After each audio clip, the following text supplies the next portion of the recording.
Blog 14. Analyseren. Mijn gave. Mijn superkracht. Of een blog hoe waar ik de aanroende weken met dwaande weer in kopke. Naar aanleiding van een spontaan intern onderzoek over de Indonesische cultuur. Echt een heel interessante ondervinding wat ik die in heb. Maar van nou, dit stuk, wat ik van de week skreun en hier mijn betinksels en gevoelens iepen mij hem deal. Ik viel me mega in de war. Ik weet het even niet meer. Wat is juist voor mij en wat net? Wat is en waar is de balans? En hoe vind ik die balans? Ik ken mezelf als iemand die vaak al ingeet. En vaak van het ene uiterste naar het andere uiterste gaat. Balans is stom en ingewikkeld. Stom omdat het als saai klinkt en ingewikkeld omdat ik het zo lastig vind. Bij mij is het vaak zwart-wit en grijs ken ik amper. Genoeg hierover, want deze blog zal gaan om mijn superkracht, net op balans. Analyseren is allereerst mijn redding en sinds juster officieel mijn superkracht. Hoe ik daarbij kom? Nou, dat vertelde ChatGPT mij. Haha, ik heb juster namelijk een mooi analyserend en verhelderend gesprek met ChatGPT, waar ik graag hoe schreeuw. Misschien wel weer omdat ik het dan analyseren kan.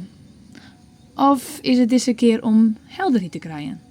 En het analyseren op zich juist te bekritiseren? Maar het schreeuwen van het blog doe ik het dus weer. Analyseren. Uitpuzzelje en begrijpen wollen waarom iets is wat het is. Het analyseren is begonnen tijdens de 12 jaar depressie. 90% van de tijd begreep ik er niet van waarom ik me zo verschrikkelijk negatief en depressief voelde. Er was geen reden voor in mijn beleving. Vanzelf hoopte ik dat als ik het uitvogelde kon, waar het wel kwam, dat ik het dan ik weer stopje kon. Daar is het dus begonnen. En zo is het vierde groeit. Ik wil begrijpen wat er bad. Ik wil begrijpen waarom ik me het ene moment zo viel en het andere moment zus. Waarom? Omdat ik zo extreem veroordelen kan. Extreem snel. Van het ene op het andere moment. En dan ik vooral extreem de andere kant op.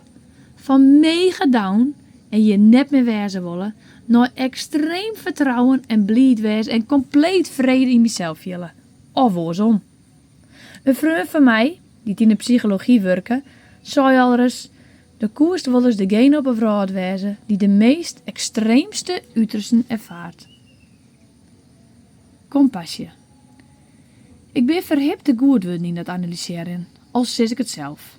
Ik voel me tierenriek en dankbaar, maar alle visie die ik opdien heb.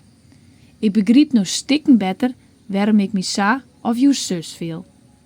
Het jouwt reist door de dingen te begrijpen, omdat ik me op deze manier volle meer compassie van mezelf kregen heb. Want als ik me een keer zo depressief viel, dan wordt het nog dubbel keer zo heftig als ik er te vjocht zien gaan.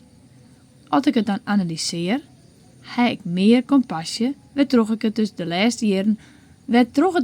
laatste jaren volle beter worden is. Ik bleef er minder lang in hingen en het gaat vaak volle minder diep. Bewust. Omdat ik zo volle analyseerd heb in de oude jaren, is het voor mij als een tweede natuur worden. Ik ben zo bewust van alles, zo bewust dat het wel eens de irritatie van oren meesken is dat ik alles analyseer. Ikzelf vind het juist reuze interessant. Ik leer mezelf meer en meer kennen. Het is vaak confronterend, dat zeker. Het is net altijd waar ik grutskop ben, wat eruit komt. Maar het is wel puur, eerlijk en zat het is.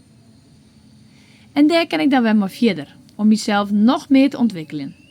Bijgelijks alle verantwoordelijkheid nemen van mijn eigen stik en net maar de vinger naar een oor wijzen.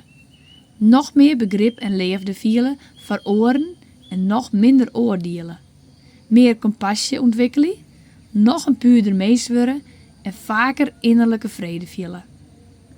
Ik leer heel tijd meer om beter om te gaan met degene die ik ben. En hier terug kan ik heel tijd minder rekken en onderuit hellen worden door de boetenvrouw. Hoe zit dat analyseren er dan uit in de praktijk? Alles wat ik doe en sis, wordt onderzocht. Waarom sis ik wat ik sis? Waarom viel ik wat ik viel? Waarom rekt mij dit? Hoe ging ik hiermee om? Waarom viel ik irritatie bij deze persoon? Of waarom viel ik me onlutsen naar deze persoon? Wat heb ik nou nodig? Waar kom ik in deze gedachten bij? Is het vanuit angst of vanuit liefde? Etcetera, etcetera. Het gaat constant terug bij elke gedachte en alles wat ik sis. Hoe ervaart de buitenvrouw dit?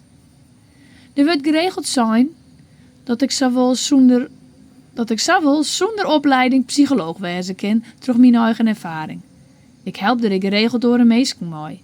Omdat ik me dus de rambam analyseerd heb en het mijn tweede natuur is en het dus zo automatisch gaat, analyseer ik alles. Ook de meisjes om me heen. Ik zag als het ware liek door de buitenkant heen. Ik bedoelde mij dat ik liek door het gedrag en de woorden van in mijn hinnen zag. Ik zag wat erachter schoelt. Dat is vaak heel confronterend en ik deel het dan ik alleen nog als ik veel het meisje er verlet van heb en dat ik haar daarmee helpen kan. Dit ervaar ik als een hele mooie gave van God. Ik broek het net zien haren, maar mijn puurheid wil elke keer mij helpen. Meesken ervaren het vaak als dat ik ze echt zag. Dat ik ze jaar, ze vielen haar begrepen en serieus nam. De meisken met waar ik het gesprek omging, vielen haar gelukkig veilig genoeg om haar kwetsbaarheid te delen. In de laatste jaren heb ik vaak gehoord dat ze er super verschrikken dat ze samen haar diepste angsten en trauma's of kwetsbaarheden met mij delen.